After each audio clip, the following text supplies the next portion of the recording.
This was before I was a nail tech, before I had even ever conceived of becoming a nail tech, and it's not something I did to myself. Going to a high-end, nice, reputable salon, it wasn't a chop shop, and I got a fungal infection. It started with pain and itching, and all of my toenails ended up lifting from the nail bed and falling off. So it takes the entire growth cycle of the nail, if your treatment is even working, to eliminate that infection, and the treatments often don't work.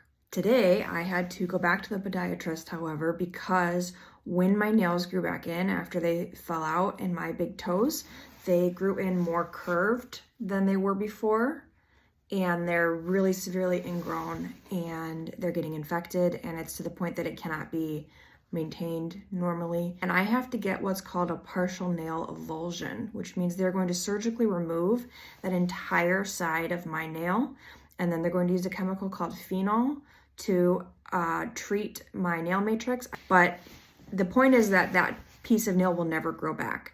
So because a salon was not as careful as they should have been, I have now sustained a permanent disfigurement, and I will never have normal toenails ever again.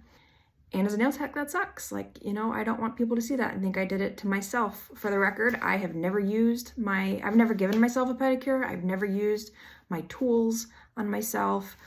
I have been real strict with that. This is going to be a pretty painful procedure and recovery, and my foot is now going to be permanently disfigured because a salon was not as careful as they should have been.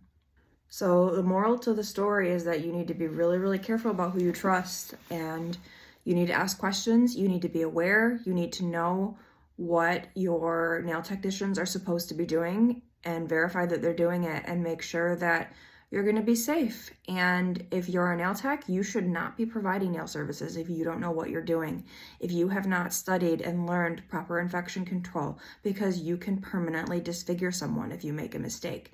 Nails are not dress up. This is serious. You can give chemical burns, people can lose nails, they can lose limbs, they can get infections. I have a really severe infection right now from this ingrown nail, and I'm diabetic. I could lose a toe. Like, this is serious. So just keep that in mind going forward. Thank you. Just a reminder, I am Barbicide certified. All of my tools are clean, and I do everything by the book because I know firsthand how important it is.